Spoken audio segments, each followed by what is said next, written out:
Bonjour à tous, j'espère que vous allez excellemment bien. Aujourd'hui on se retrouve pour parler cyclisme, pour faire le débrief d'une nouvelle course. Et aujourd'hui c'est Paris-Nice, la première étape. On va revenir un petit peu sur tout ce qui s'est passé aujourd'hui. Coureur top, flop, bonnet d'âne du jour. On reviendra sur tout ça avec le grand résumé de l'étape. Et puis bien entendu les classements en fin de vidéo comme d'habitude. N'hésitez pas à vous abonner à la chaîne, à réagir dans les commentaires, à mettre un pouce bleu, à partager la vidéo sur les réseaux sociaux, notamment auprès de vos proches si vous pensez que ça peut les intéresser. Dans les commentaires, n'hésitez pas à me dire qui vous avez aimé, qui vous a déçu, notamment aujourd'hui. Si vous avez les moyens et que vous voulez soutenir mon travail, vous pouvez faire un super thanks. Ça se passe dans les commentaires. Vous pouvez également rajouter la petite cloche, comme ça vous êtes au courant des dernières vidéos qui sortent sur la chaîne. Et le deuxième moyen de me soutenir, c'est de cliquer rapidement dès la mise en ligne d'une vidéo. Et je remercie les gens qui font cet effort-là. On commence tout de suite avec cette journée. Première étape de Paris-Nice, je le disais hier en présentation, ou même avant-hier, c'était même vendredi. C'est toujours une étape un petit peu particulière, parce que c'est souvent assez animé. Depuis qu'on part du côté des Yvelines, le chat a décidé d'aller dans la litière alors qu'il n'est que 16h10. Mais c'est vrai que du côté des Yvelines, on a souvent un gros combat du côté des coureurs. Et là, c'est vrai que ça a encore été le cas cette année. Ça a encore été un gros match.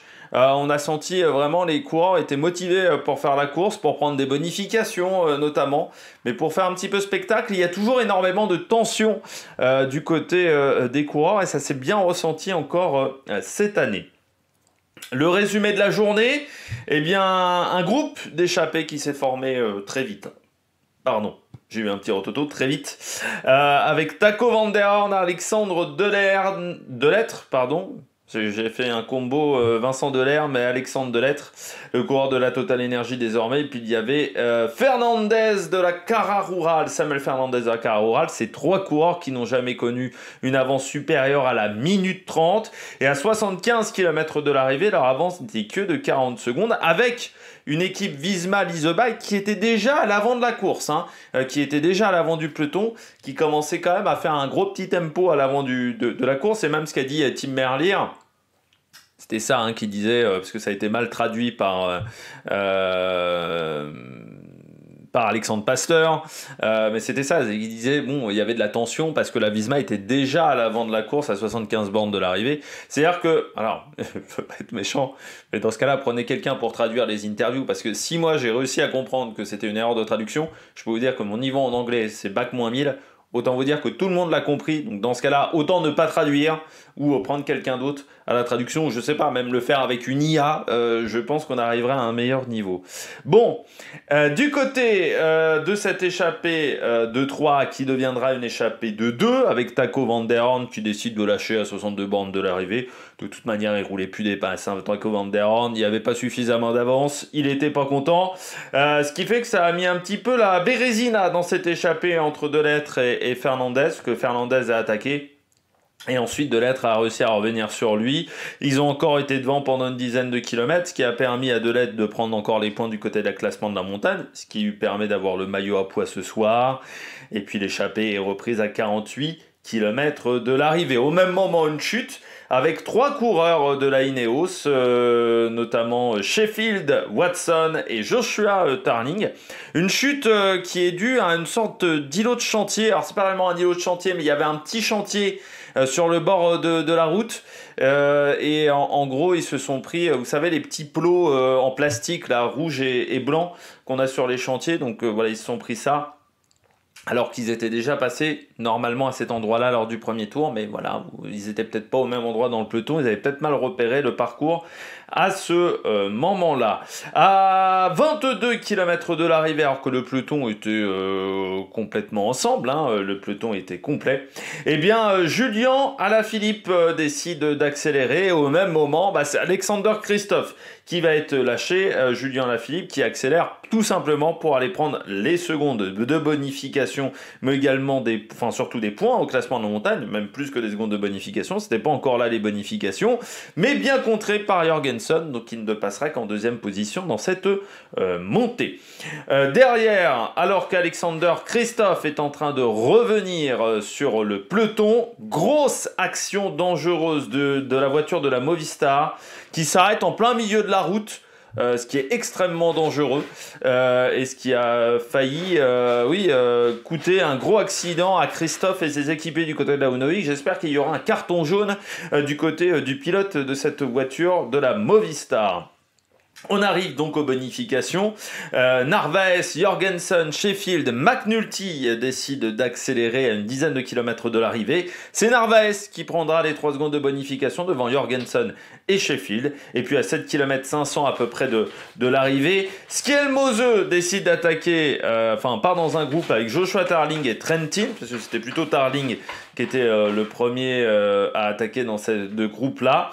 Mais ce groupe qui sera repris dans les 3 derniers kilomètres. On aura donc un sprint assez décousu où il n'y a pas vraiment une équipe qui arrive à emmener, sauf dans les 500-600 derniers mètres où la Quick Step arrive à emmener pour Tim Merlier. Et à ce moment-là, c'est Merlier qui s'impose devant Arnaud Démare qui revient de l'arrière du côté d'un sprint qui aura été marqué quand même, et il faut le souligner parce que je critique, certains pensent que je critique que les gros ou que les petits, je critique tout le monde, même quand du côté des organisateurs, 3 dodanes dans le dernier kilomètre, j'irais même dans les 600 derniers mètres, du côté d'ASO, on ne pouvait pas arriver par une autre rue, je pense.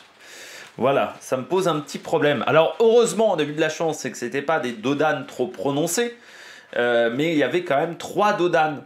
Hein, on les remarque, les dodanes, il faut savoir que un dodane en France est forcément indiqué par les petites flèches blanches comme ça, que vous voyez sur le bord. Vous allez en voir à 3 reprises, donc il y a 3 dodanes sur le parcours, enfin 3 passages surélevés, on pourrait presque plus dire que des dodanes, c'est plus des passages surélevés, mais je trouve ça quand même pas top pour une arrivée, et aussi dans la zone de décélération des coureurs, on arrivait très vite sur un rond-point, 150 mètres après la ligne d'arrivée. Je ne sais même pas s'il y avait 150 mètres. Il y avait un énorme rond-point. Là aussi, c'est pas top. Quand on a un peloton qui arrive à 65-70 km/h, arriver sur un rond-point qui n'était pas extrêmement large, c'est quand même pas l'idéal du côté des coureurs. Donc ça serait bien que du côté d'ASO, on ait un niveau de sécurité qui soit au niveau des tarifs demandés aux équipes notamment, et des tarifs demandés aux sponsors, parce que là je trouve que ça fait depuis plusieurs années où du côté d'ASO, il y a dû laisser aller du côté de ce côté-là. On a eu de la chance, par contre, le sprint n'était pas trop mal filmé. Pour du Anthony Forestier, on a eu pire, pour ceux qui ont regardé l'étape sur France Télévisions. Allez, on regarde tout de suite les coureurs au top. Attaque de Marlou! Du côté des coureurs au top, eh bien, on commence aujourd'hui avec Tim Merlier. Alors déjà, oui, en plus, juste pour signaler quelque chose, je parlais du roadbook aussi. Le roadbook n'indiquait pas qu'il y avait des passages surélevés dans le dernier kilomètre. Hein. Pourtant, ça, ce sont ce qu'on appelle des passages surélevés.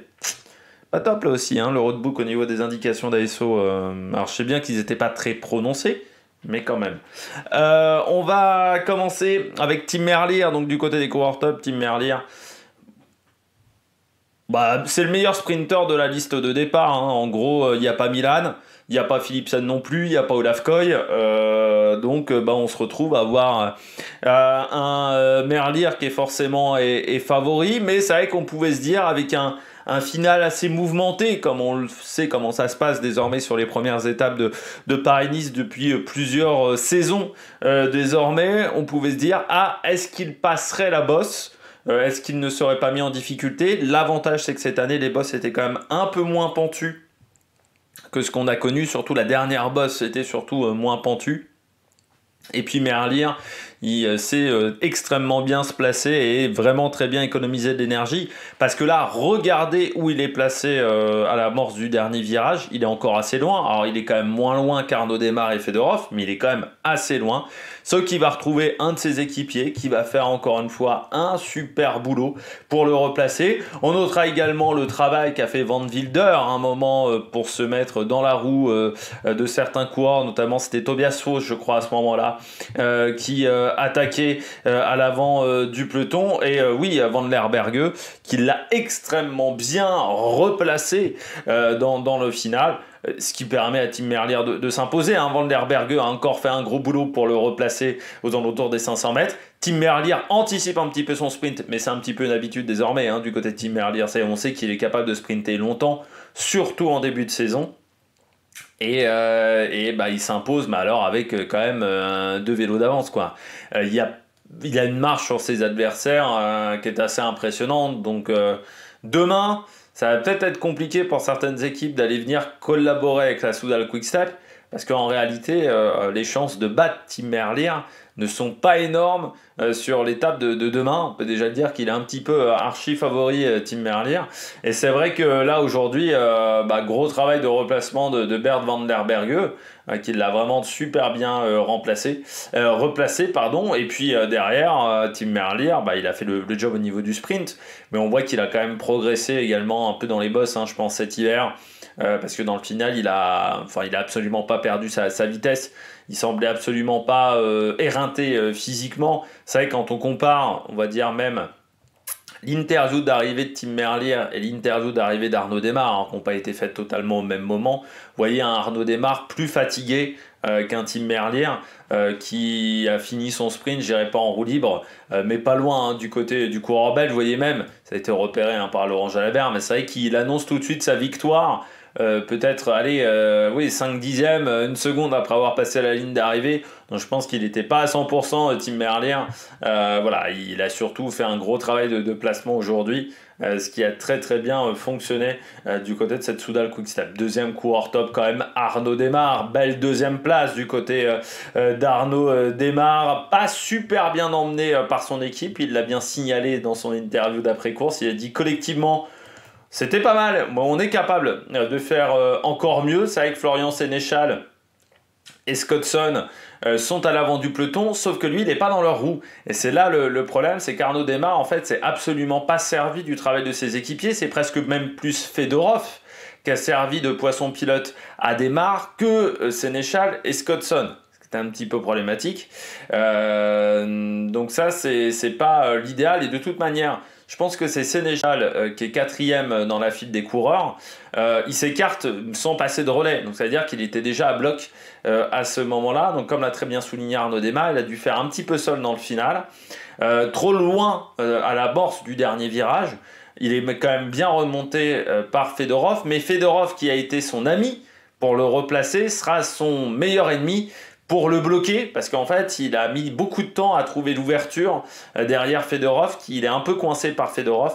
Il prend la deuxième place. Il y avait de la déception pour Arnaud Démare, donc c'est plutôt bon signe, parce qu'un Arnaud Démare comme ça déçu, un coureur déçu, ça veut dire que voilà, il est motivé derrière, parce que quand on est déçu par une deuxième place, c'est qu'on est quand même fortement motivé. Et du côté d'Arnaud Démare, on aura envie de se refaire la cerise demain, de confirmer avec peut-être une victoire demain, parce que c'est vrai qu'il le disait, c'est sa deuxième place depuis le début de saison. Donc ça commence à faire un peu beaucoup, du côté d'Arnaud Démare, mais il avait le sourire. Lui qui disait également qu'il ne s'attendait pas à ce que ça roule aussi fort dans le final, parce qu'il trouvait le final moins dur, encore une fois, que les années précédentes. Il a dit, le problème c'est que tous les mecs ont décidé d'attaquer, Jorgensen, Narvaez, et qu'en gros ça a roulé super fort dans le final du côté d'Arnaud Démare. Donc c'était un peu la même idée que du côté de Tim Merlier, avec des équipes qui se sont vraiment bien excitées sur la fin. Pour tout vous dire, on est quand même sur 44-169. On doit être au niveau de l'horaire le plus rapide, parce qu'on est arrivé aux alentours de 15h30 aujourd'hui, un peu avant 15h30 même, donc au niveau des horaires les plus rapides pour cette journée. Du côté de Paris-Nice, on poursuit avec Matteo Jorgensen. Il est sacrément en forme, Matteo Jorgensen. Ouais, ça va être une grosse épine du pied quand même pour Vingegaard. Pour moi, on met tout pour Vingegaard, très clairement. Mais tu sens que Jorgensen, il va pas lâcher l'affaire comme ça tout de suite. C'est-à-dire que, encore une fois, ça m'étonnerait pas mercredi ou surtout jeudi qu'ils partent en éclaireur. Voilà, parce que jeudi, on peut anticiper. On peut décider d'attaquer un petit peu auparavant. Et il faudra pas que Vingegaard se rate mercredi. Parce que s'il se rate un peu mercredi, tu vois qu'il n'est pas tout de suite dans le tempo, Vingegaard, il va pas hésiter. Donc ça va être intéressant à suivre. Du côté de la Visma Leasebike, moi oui, j'ai trouvé Jorgensen très en forme. Je l'avais déjà quand même trouvé pas mal sur la classique, le week-end d'ouverture en Belgique, où il avait été déjà assez intéressant. On l'avait vu assez offensif. Jorgensen, mais là, il est offensif et en plus quand même efficace parce qu'il prend 2 secondes de bonification. Bon, il prend même des points pour le classement de la montagne. Je pense qu'il aurait aimé construire un petit groupe au moment du classement de la montagne. Et que Vingegaard a dû se dire, dis donc, il est bien. Alors Vingegaard doit se dire, c'est plutôt un avantage pour moi parce que ça veut dire que j'ai un équipier qui est en très bonne condition avec moi et donc ça va vraiment m'aider sur les étapes les plus compliquées. Sauf que Vingegaard, va pas falloir qu'il se rate sur les arrivées un peu plus punchy. Il va falloir qu'il soit dans le bon tempo parce que Jorgensen, il va être difficile à battre. Donc ça veut dire qu'il est en capacité de prendre beaucoup de secondes de bonification peut-être sur ces étapes-là.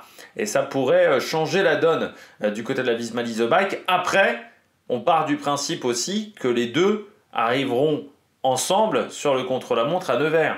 Si les deux n'arrivent pas ensemble sur le contre-la-montre à Nevers, si on décide de jarter Jorgensen à 1 km de l'arrivée, à 2 km de l'arrivée ou même plus loin, et qu'il se retrouve à 3 minutes, là, le débat n'existera plus.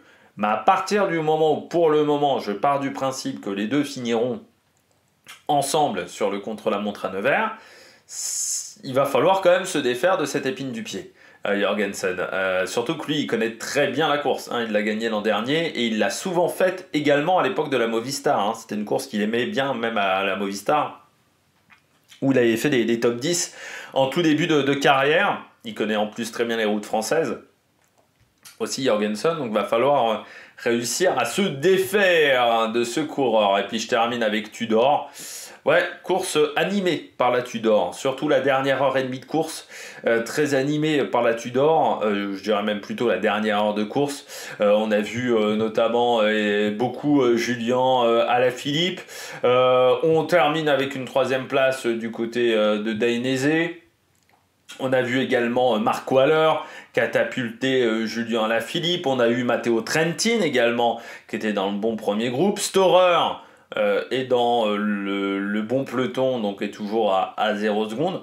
Bon, ils ont tout fait pour avoir une invitation pour le prochain Tour de France.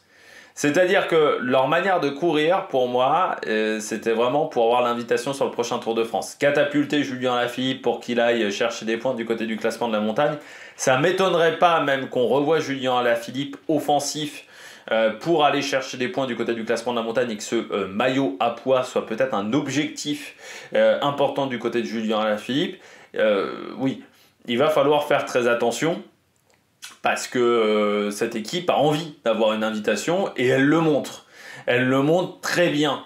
Et ils ont été hyper efficaces en plus. C'est-à-dire qu'on les a quand même beaucoup vus aujourd'hui. Et Dainese prend une belle 3e place. De l'autre côté, Janière finit 13e. Christophe finit 17. On a beaucoup moins vu les Uno X à l'avant, à part un petit peu Abrahamsen. Donc c'est vrai que Tudor pour l'invitation marque peut-être des gros points sur cette journée. En passant, on sait qu'il y a des discussions qui sont en cours assez importantes pour qu'on parte pas à 22 mais à 23. Ce qui pour moi ne poserait pas de problème de partir à 23. Moi je me dis même que dans les années à venir, est-ce qu'on pourrait pas partir à 24 équipes ? Vu que maintenant on n'est que 8 par équipe, quand on était 9, c'est vrai que on serait parti à 24, ça aurait fait un peloton de 215... Enfin, ça aurait fait 18 coureurs en plus, donc on était à 198. Ça aurait fait 216 coureurs, si je ne me trompe pas. Aujourd'hui, si on rajoute 14, si on rajoute 2 équipes, en gros, on reste toujours à 196. Alors certes, on nous avait dit que c'était pour la sécurité qu'on avait décidé d'enlever un coureur par équipe pour apporter plus de dynamisme dans les grands tours, mais également de la sécurité. En gros, la sécurité, on a pourvu moins de chutes avec 2 équipes en moins, donc on pourrait rajouter 2 équipes au départ. Je pense que ça gênerait pas. On sait qu'il y a des discussions qui sont en cours pour avoir 23 équipes au départ des grands tours cette année parce que, en gros, que ça soit la Vuelta, que ça soit le Tour de France, on a beaucoup de mal à faire des invitations et même le Giro, il m'aurait peut-être invité la Q36 et pour le moment, c'est pas possible non plus. Donc il y a des vraies réflexions qui sont en cours avec l'UCI et RCS et la Vuelta, donc ASO, pour essayer de discuter de tout ça et d'avoir une équipe en plus. Qui dit une équipe en plus dit aussi par contre des frais supplémentaires pour les organisateurs, notamment au niveau des dossards, pour gérer également voilà, les emplacements de bus, c'est différent aussi. Vous avez également voilà, il y a plein de changements, ça implique plein de changements, notamment au niveau des hôtels. Donc voilà, il faut l'avoir bien en tête. Et le problème, c'est qu'on attend, on est déjà en mars. On est à 2 mois du Giro et on sait toujours pas on connaît pas encore toutes les équipes qui ont participé au Giro. Donc ça serait bien qu'on arrive à accélérer le rythme de ce côté-là. Mais là, la Tudor, je trouve aujourd'hui, a montré ses intentions pour récupérer une invitation. Allez, on regarde tout de suite les bonnets d'âne. Du côté des flops, des bonnets d'âne du jour, je commence avec Mats Pedersen, Lidl Trek, qui s'est un peu raté. Mats Pedersen aujourd'hui, c'est quand même une étape pour lui, normalement. C'est plus une étape pour Mats Pedersen que pour Tim Merlier, en termes de profil. C'est un profil de course qui correspond à Mats Pedersen. C'est un profil, où vous avez des bosses sur le parcours qui peuvent fatiguer les organismes. Moi, j'ai 2 réflexions sur sa mauvaise performance sur le sprint. Alors déjà, il est très loin, mal positionné. Je pense qu'il est mal positionné parce qu'il lui en manque dans le final. Il lui en manque dans le final 2 possibilités. Il y a un moment dans la dernière montée, quand il y a Jorgensen, Narvaez, Sheffield qui accélèrent, il essaye de suivre à un moment. Est-ce qu'il ne s'est pas mis dans le rouge, dans la montée ? Est-ce qu'il ne s'est pas un petit peu enflammé ? Parce qu'on sait que Pedersen, il est quand même généreux dans l'effort. Mais est-ce qu'il ne s'est pas un petit peu enflammé à ce moment-là ? Ou sinon, il lui en manque vraiment physiquement. Et à partir de ce moment-là, le fait d'avoir été malade sur l'étoile de Bessèges, et je le dis toujours, il ne faut jamais être malade et blessé janvier, février, début mars. J'irai jusqu'au 15 mars. Après le 15 mars, vous pouvez être malade un petit peu, ça a moins de conséquences. Où je dis toujours, c'est pas top au niveau du foncier, au niveau de la base de l'entraînement, parce que ce que vous construisez en janvier, février, début mars, c'est ce qui va vous servir de base pour toute la saison. Et là, j'ai l'impression que du côté de Mats Pedersen, il en manque. Il en manque physiquement, parce que c'est vrai que depuis le début, comparé à la saison dernière, c'est un peu le jour et la nuit. L'an dernier, il enchaînait les victoires, il enchaînait les belles performances, notamment en France. Là, cette année, il a quand même été beaucoup moins présent aux avant-postes. Il a été battu, même Pedersen, à plusieurs reprises. Et là, aujourd'hui, c'est vraiment pas un bon sprint. Parce que quand on voit la liste de départ au niveau sprinter, Pedersen, il doit finir devant Axel Zingler qui est tout seul. Même si c'est plutôt bien positionné, Zingler il est tout seul aujourd'hui, donc il bouffe du vent. Il doit être positionné devant un Fedorov, qui n'est pas un pur sprinter, Fedorov. Il est derrière ces mecs-là. Donc c'est vraiment pas un sprint exceptionnel. Et en plus, c'est quand même pas l'idée du siècle d'avoir un peu sacrifié Skelmoseux, parce que le coup à 3 à 8 bornes de l'arrivée, Skelmoseux, il n'a pas passé un relais dans ce groupe-là. Il n'a pas passé un relais alors que pour moi il y avait un intérêt. Je pense que là ils se sont ratés du côté de la Lidl Trek. Il y avait un double intérêt. Dans un premier temps l'intérêt parce que si le coup va au bout, tu prends des grosses secondes de bonification et tu prends peut-être 15 secondes d'avance avant le chrono par équipe, ce qui est plutôt pas mal pour un coureur comme Skelmoseux d'avoir un petit peu d'avance sur Vingegaard. Donc déjà tu as peut-être raté une occasion de faire un petit coup du côté du classement général, en sachant qu'à 3, même face à Trentin, vous savez que Trentin n'est pas forcément super fort dans les sprints en petit comité. Pedersen en sait quelque chose, notamment sur des championnats du monde, donc il faut se méfier. Techniquement, Trentin a une bonne pointe de vitesse, il est toujours dans les bons coups, Trentin, mais pour gagner, des fois il a du mal. dans les sprints en petit comité, dans les 500 derniers mètres. Et du côté de Skelmose, de toute manière, ça aurait eu un intérêt également pour Mats Pedersen, parce que plus on mettait de temps à revenir sur Skelmose, plus ça voulait dire que les autres équipes de sprinteurs mettaient énormément d'énergie dans la bataille pour tenter de revenir sur lui. Donc ça voulait dire qu'ensuite, eh bien, la Lidl Trek aurait pu faire un train beaucoup plus efficace face à des équipes adverses qui étaient peut-être un petit peu fatiguées à cause de la poursuite. Donc pour moi, il y avait un double intérêt à laisser Skelmose devant rouler. Moi, je trouve quand même que tu t'aperçois que Skelmose, c'est pas encore un top leader dans son équipe. Parce que d'autres coureurs dans d'autres formations, par exemple, si Van Der Poel se retrouve dans cette situation-là, Van Der Poel, même si on lui dit qu'il ne faut pas rouler pour Philipsen, en gros, s'il considère que c'est une idée stupide, il va quand même rouler. Là, Skelmose, il a demandé à plusieurs reprises, on le voit, il parle distinctement dans la radio, sauf qu'on lui a dit non. On lui a dit non, tu passeras pas. C'est Pedersen le leader. Donc tu vois que c'est pas encore le top leader de cette formation, que Pedersen, Milan sont au-dessus, peut-être même Ciccone, et qui peut pas encore imposer ses stratégies. J'ai pas regardé par contre qui était dans la voiture. Est-ce que c'était Kim Anderson dans la voiture? Vous savez, j'adore Kim Anderson, je le dis souvent, mais est-ce que c'était Kim Anderson dans la voiture? Ah non, c'était Steven de Jong et Michael Scher du côté de la Lidl Trek. Alors Michael Scher qui vient de démarrer sa carrière dans la voiture. Ah non, il était déjà là en 2023. Oui, non, je pensais qu'il avait arrêté, enfin en 2024, parce qu'en 2023 il était chez AG2R. Mais il était déjà chez Lidl l'an dernier. Dans l'équipe masculine et féminine, il fait les deux formations au niveau du staff. Et De Jong, il est là depuis des années chez Lidl. Mais donc, non, c'était pas Kim Anderson, parce que stratégie pas exceptionnelle. Mais oui, Mats Pedersen aujourd'hui, ça a été un petit peu trop compliqué pour lui. Il faudra voir maintenant comment ça va se passer dans les prochains jours. Andresen, pas un super pré-sprint du côté de Tobias Lund Andresen à la pique-nique, 14e seulement.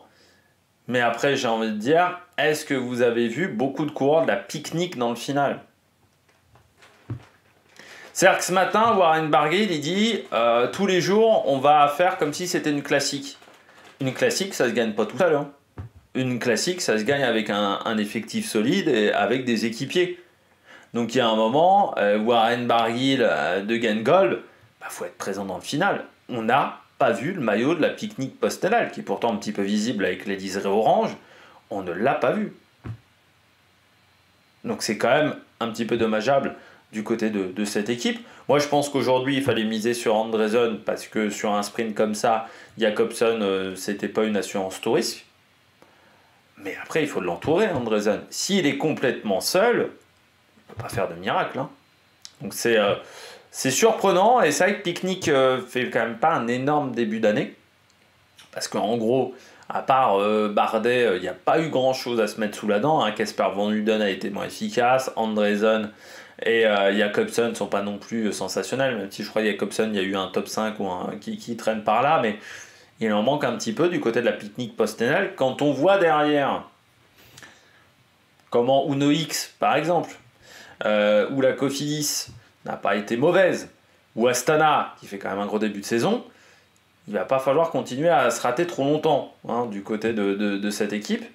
Et là, décevant aujourd'hui, parce que Andresen, depuis le début de saison, c'est pas fantastique. On va regarder ça, mais il y a eu la Surf Coast Classic. J'avais pas vu la course. Au Down Under, il fait 5, 6, 7. L'opposition n'était pas énorme. 3, par contre, sur le UAE Tour, lors de l'arrivée en boss, où là, il avait été très bon, c'est vrai, Andresen, parce qu'il est obligé de slalomer, notamment avec Oscar Only, qui le bloque pas mal.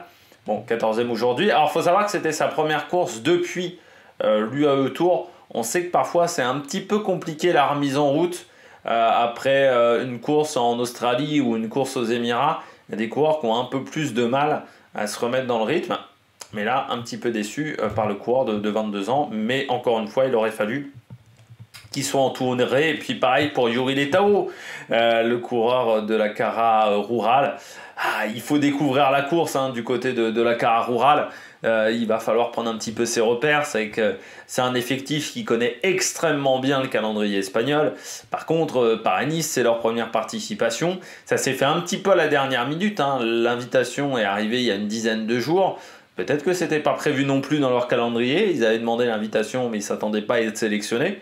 Des fois, vous demandez des invitations, mais je dirais c'est pour vous dire peut-être dans 2 ans ou dans 3 ans, vous serez invité. Mais en gros, vous ne pensez pas être invité sur cette année-là.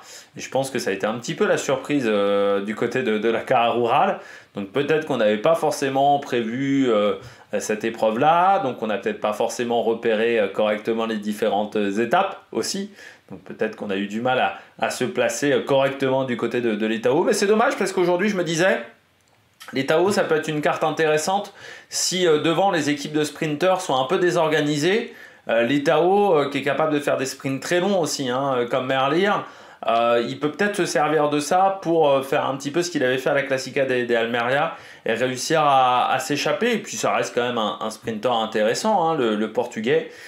Mais là, il est même derrière son équipier Guillermo Thomas Silva, le champion d'Uruguay. Donc déception voilà, pour Yuri Letao, mais ça reste un petit peu logique. La Cara Rural va devoir prendre ses marques sur cette première participation du côté de Paris-Nice 2025. Et on espère que ça ne sera pas la seule participation de la Cara Rural à Paris-Nice.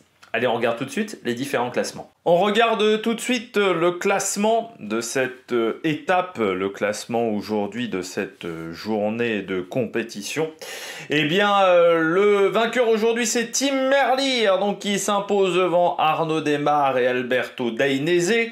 Molano 4, Zinglé 5e, donc parmi les sprinteurs qui se sont un petit peu ratés, Agnolokowski, Janière, Andresen, Pedersen, bon Christophe qui a un peu souffert aujourd'hui, encore Letao, Chesbol également. Pas top même Chesbol, on va dire, parce que c'est Fedorov qui a fait le sprint, donc ça veut dire qu'on ne croit peut-être pas totalement en lui du côté de cette formation XDS Astana.